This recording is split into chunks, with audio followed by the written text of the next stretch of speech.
sunshine all year round, stunning beaches, luxurious hotels and fascinating heritage attractions. Dubai is a global city and business hub of the Middle East that has so much to offer, including top-level sport, with the Standard Chartered Dubai Marathon one of the highlights in the sporting calendar. To put on an event such as this is a huge undertaking in terms of logistics, and on the week of the marathon, final preparations and meetings take place. To put on an event of this magnitude, it's a great team effort. You know, it's not down to one individual, it's a team effort. And it's not just a case of building the village, but you've got to consider the athletes who'll be running there as well, and you've got to have a nice flow and feel to the event. The marathon has become the biggest mass participation event in the Middle East, and aside from the elite runners, individuals from around the world all have their own reasons for taking part.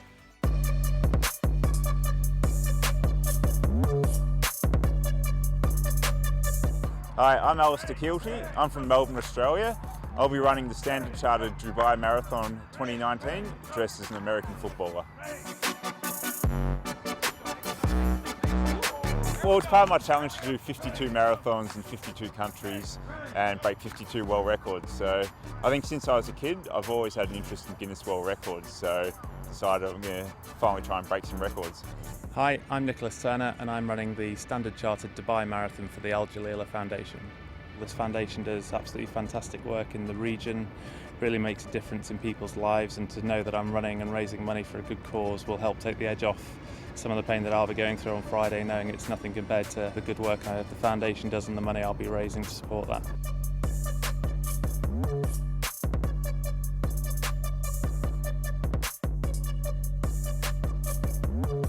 We're running around the streets, it's our home race, it's on the world map, obviously all the TV cameras are going to be here, the weather's perfect, 20,000 people come together to show what running can do, and that motivation that any marathon around the world, if you want to get inspired, you don't necessarily have to run it, but come down and watch it, I guarantee you will be on that start line the next year. Meanwhile, Shafaz Mohammed is hoping to break the national record of Maldives. I'm trying to cut 5 minutes at least. Yeah, I'm confident that I can do a national record. If it is like 34 even, it's a record, so I can do that. Easy, yeah. Standard Chartered has been the official sponsor of the marathon for 15 years, and some of the company's employees had the opportunity to meet a very special person from the world of athletics. I've been here this morning at the Standard Chartered HQ.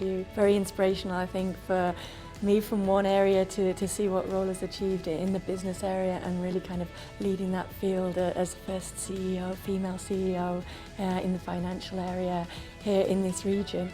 I think it's a great opportunity for the staff because it's part of our D&I, which is bringing everybody in, including all the staff, and it is always nice to see people like Paula that have the experience and to share her experience with us. Meanwhile, at the official press conference, international media had the opportunity to meet some of the elite runners, including the fastest female athlete in the field, Ruth Chepengetich. Dubai, it's my first time here. I came to this race to try my best to see if I will break the course record. Chepengetich is one elite runner making her debut. Meanwhile, Paralympian Marcel Hug is hoping to defend his title. I know now what to expect, and it's a fast course. And I think if we can work together, some athletes drafting, and I think we can do a fast time. 2019 marks the 20th anniversary of the Standard Chartered Dubai Marathon and is world-renowned as an IAAF Gold Label event. Of course, we are proud. This marathon has become bigger and bigger. If you see the international athlete is participating, and still they are challenged for world record here in Dubai. And this is becoming one important marathon in the world. On the eve of the event, the sense of anticipation is growing as the elite runners attend the athletes' briefing. But let's now hear from Paula to get her thoughts on this year's race. The Standard Chartered Dubai Marathon has always attracted top runners in great shape from all around the world. This year is no exception. We expect to see seasoned performers come back again and perform well, and new people break out of nowhere with really outstanding performances. Exciting races all around. And so the preparations are done. The athletes are ready. So let's now hear from our commentary team, Paula Radcliffe and Pat Butcher. Well, Paula, I think the fact that our two favourites are slightly faster than last year's course record leads us to hope that there might be some more records this year. We're of course not sure about Adola's form. He had that terrific debut 15-16 months ago in Berlin when he finished just behind the Olympic champion and subsequently world record holder Eliud Kipchoge. And then we had Ruth Chepngetich running that fantastic time in Istanbul just 2 months ago. Yeah, a very quick turnaround for Chepngetich. It should be interesting to see how well she is able to recover from that 2:18:35 clocking, but can't imagine she would have come here if she wasn't in shape to perform.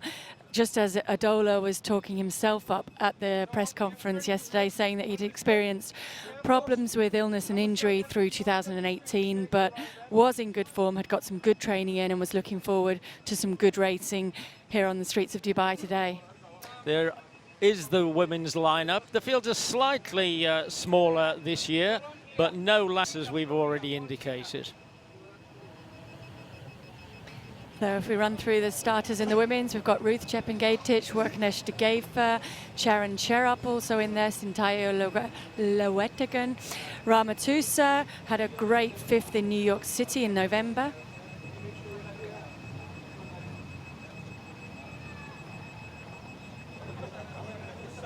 And the late addition to the field is Tigist Assefa.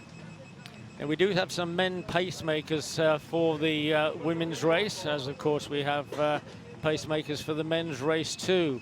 Altogether, I think there's about 9 pacemakers, Paula, 4 for the women and 5 for the men. Yes, the information we have on the male pacers is that they will go through in 61:30 for Group 1, 62:20 for Group 2. On the women's side, 69:30 for Group 1 and 71:30 for Group 2, so fast times.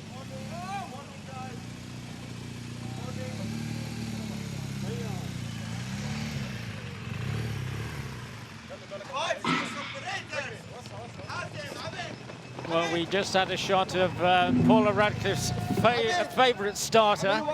Now, you tell me that he started you in under 13 races, Andy. I think he might have done certainly under 15 races. Alan Bell getting the races underway, and he was quite funny at the start, at the technical meeting yesterday, warning all of the athletes that his gun is the only gun they must go on. It would be an electronic gun, and we weren't going to see any repeats of any other bangs from anywhere around that would get the race underway early. Well, I don't know if that made you feel a bit older, but certainly talking about him starting you in under 30 and under 15 races made me feel pretty old. Anyways, you can see it's still, well, pitch dark apart from the great lighting we got on the fast, flat streets of Dubai. Well into the first kilometre for the elite men and women, and the wheelchairs somewhere way up ahead. Course record last year, incidentally, Mosenet Gerino, who hasn't come back this year, but he ran 2:04 exactly, and his compatriot, fellow Ethiopian Rosa Derecha, did 2:19:11. So 2 pretty swift course records, but they were followed very closely. I mean, it was blanket finishes in both races last year, Paula. It was. So we had 6-7 men under 2:05, was it last year? Yeah. So extremely fast racing, and together right into the final straightaway and racing right down to the line. So exciting races, which is what we like to watch, as well as fast times. It's good to get a really interesting race to watch. Well, that's the pacemakers up ahead, and well, terrific lighting out on the streets here.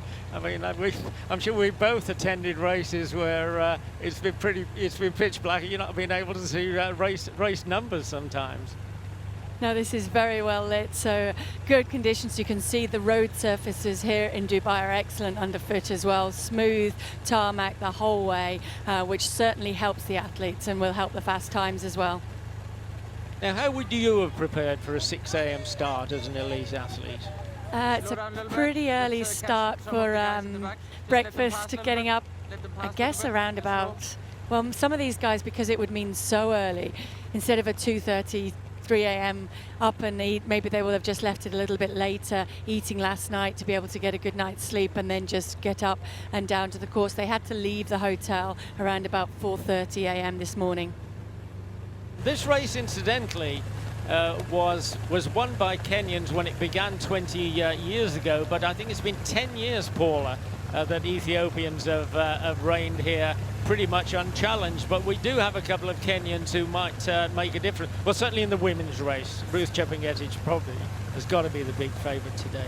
Yes, I would think that she would do, and we can see there the times have just flashed up for the second kilometre, so an improvement. You could hear, I don't know if you could hear, but I could hear the bike urging the pacemakers on to pick up the pace, and that's reflected in that 2:53 for the second kilometre. So just taking a little bit of time to get underway during the first kilometre and now getting down on towards the pace that they've been asked for.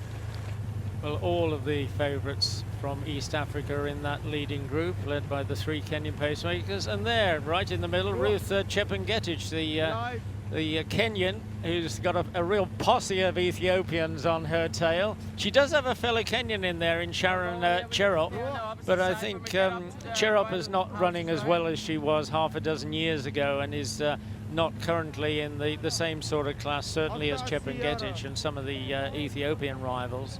Yeah, indeed. I don't see Sharon Cherop in that pack there. She's the bronze medalist from Daegu World Championships back in 2011, but she hasn't gone with that lead group.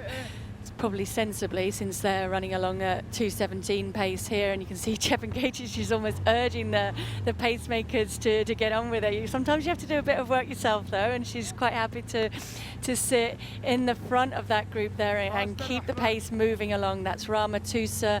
We talked about the fact that she finished 5th in New York only a couple of months ago, so she's also had a very quick turnaround from her last marathon. Worknesh de Gever there on the far side, smaller figure. She knows this course very well. She's in fact only run marathons here in the Standard Chartered Dubai Marathon. She won a first attempt, her debut attempt in 2017, ran a personal best last year, but was only good enough for 4th. So she's keeping her powder dry and certainly tracking Ruth Chepngetich, the favourite at this point. So around about 61:40 for the half marathon, and this, of course, is when a marathon race begins to get interesting. There are a couple of guys clinging on to the back of this dozen or so elite in the men's race, but still a solid trio of women. Chepngetich, Edessa and de Gever. Well, that's interesting, isn't it? The women's pack have increased their pace, or the Turkish male athlete there who was ahead of them has dropped his because he has been reeled in and is now taking advantage of the women's pacemaking and sitting in on the back of that pack. And there we go at 20k, 64:35 for Ruth Chepngetich, but closely followed by de Gever and Edessa. And here we seem to have she's got another problem again with her drinks. Well, she certainly needs to be brushing this one up. I think it seems like she loses concentration and hasn't yet got drilled into her memory that those drink stations do come up on the left-hand side every 5 kilometres. So the minute you go through each of the 5 kilometre splits, you need to be getting yourself in position and ready to find the right table and find the right drink. Seems like she didn't get the right bottle there. She had some water and didn't like that one, and so she's switched it with the pacemaker and taken a water from Hailu. Well, this is, after all, only her 4th marathon, She won Istanbul in 2017 and of course set that wonderful time to 18:35 in Istanbul in November, mid-November. But earlier on in the year she'd also run in Paris where she finished second. And there we can see from those recent split times coming up, that is why Mengstu has closed that gap. The pace slowed to a 3:06 kilometre, then picked up again a little bit to 3:02. But I think all of these men now, understandably, starting to feel the fatigue of that quick pace to halfway, and then that surge in pace in the pretty much 2/3 of the way through the course. Which meant that the predicted race time did pick up again and is now falling off again. So now is really crunch time. If they want to go after that course record, they're going to have to keep pushing on. If they want to just settle down to racing for the victory here today, then they probably will see a little bit of feet being taken off the gas and a little bit of energy being conserved for that final kilometre run into the finish. Well, the predicted race time is dropping towards last year's course record. They've still got about 20 seconds in hand. But I suppose when you're thinking of victory, you're not thinking of the time at all. Yep, they are separated a little bit. Chepngetich still likes to move alongside the pacemakers there, but I think it looks as though there's a little bit less bounce in her strides, certainly, and she must be fatiguing, and we can see that predicted race time has slipped back a little bit, but still well inside course record pace and indeed personal best pace. Really exciting race, and on the other side of the road you can catch a glimpse of some of the mass marathon runners making their way out onto that Jumeirah loop as they're going to make now the final turn in front of the Madinat into the home straight, and they will see the finish and they will hear the roar of the Ethiopian crowd waiting for them in the finishing straight, and Molla has a gap. Well, that looks fairly conclusive at the moment, given there's only about 400 meters left to run. Getene Molla, the Ethiopian debutant, he's running to potentially, well, certainly a course record, we think, but potentially the fastest ever debut in the men's marathon. He's got about 200 meters left to run. He's going to be finishing right in front of, at least a couple of thousand of his compatriots, making a lot of noise right across from us at the finish line. But Ethiopians rule yet again, certainly as far as the men's race goes here in the Standard Chartered Dubai Marathon 2019 version. Getene Molla, he's even a little wave there. He's still got a couple of 100 meters left, but that Paula Radcliffe, I think, is a substantial margin now between him, and he's going to win this race. I think it is. It's a little bit of a worried look over his shoulder, and Nagasa, if he's got anything left in the tank, will seize on that little bit of a small sign of weakness and throw everything that he has into trying to catch Molla. But I think Molla is more concerned about whether he's got enough room to celebrate over the final 100 meters of this race. He needs to put his eyes focused on the clock on the screen ahead of him as well, because it is a very fast time. Is he going to break that debutant record? I think he is. Well, they're right in front of us now, and there's Molla. He's about to cross the finish line.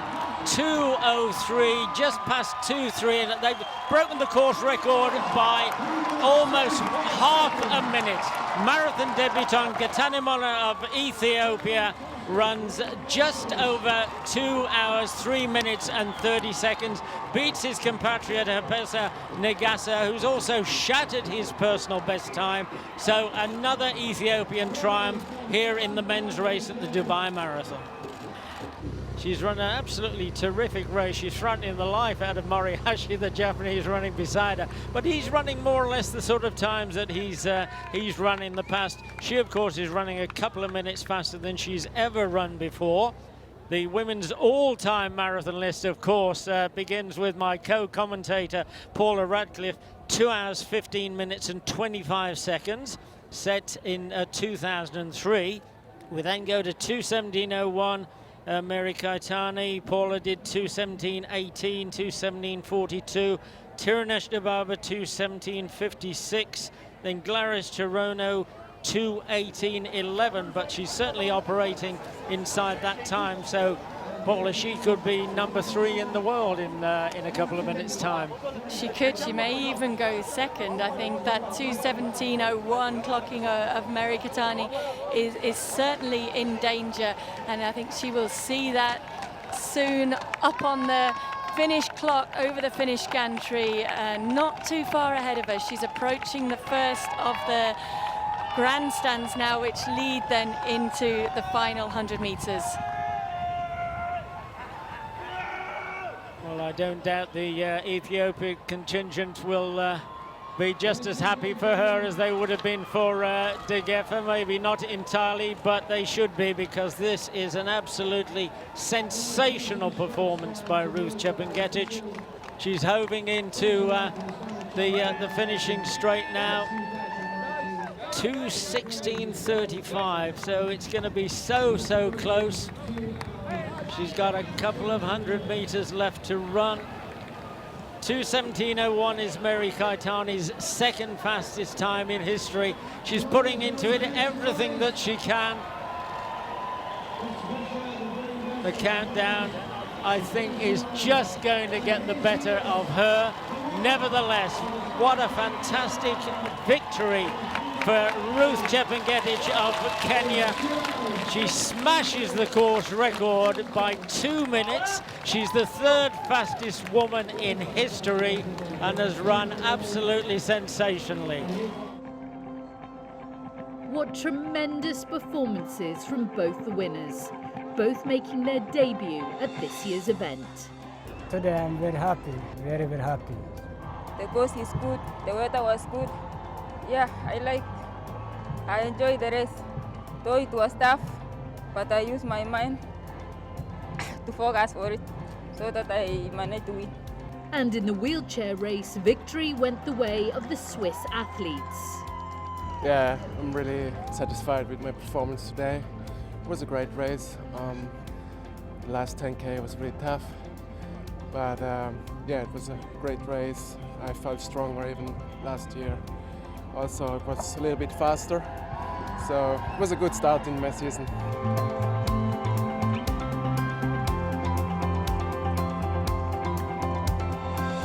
I'm really happy with this time. It was a really good race for me. It was also a memorable day for other runners who achieved their goals. I needed 3:45 to beat the record. I beat that by about 11 minutes, I think. So yeah, really happy with that. The worst moment was probably, I guess, the last 10 kilometres, and because the weight of the helmet and the shoulder pads, like, really kind of made it heavy. So my legs felt really sluggish there, but yeah, it was a lot of fun. There was a lot of crowd support out there. People kept me yelling out, you know, "Go American footballer!" So yeah, it really kept me going. I'm feeling great. I'm so happy. So everyone is congratulating me. So I'm really happy. I did a national record today. And for all the runners competing in the 10 and 4K races, everyone thoroughly enjoyed the experience.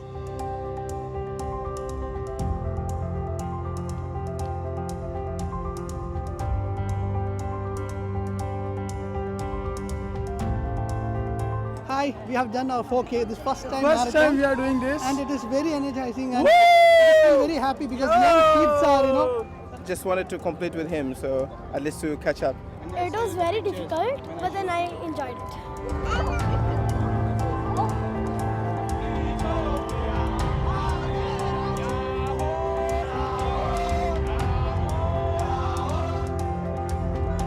I've run 4 kilometers, and when I'm trying to get to the level of strength. When I get 15, I want to try to run 10 kilometers. So it's my first time, and I'm really excited, and I enjoyed a lot. Today it was my birthday, and I ran 4 kilometers.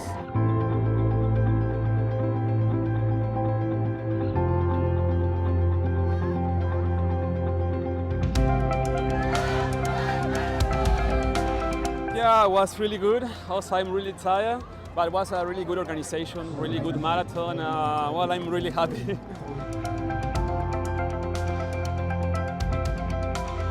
Amazing, yeah. The last kilometre, it's like nothing else really. Really, really cool. That's what got me round, I think. It's just amazing, you know. It's not about the time you finish the race. It's about the vibe when you come here. You see everyone, they're pushing themselves, you know. Everyone woke up early on a Friday. It's just amazing. Delighted for all those involved in the event. Delighted for the authorities and the rulers here, Sheikh Mohammed's office, you know, to produce an event and a result like that for the city. You know, and without all of that support, we wouldn't be able to put on an event like this and produce results like that.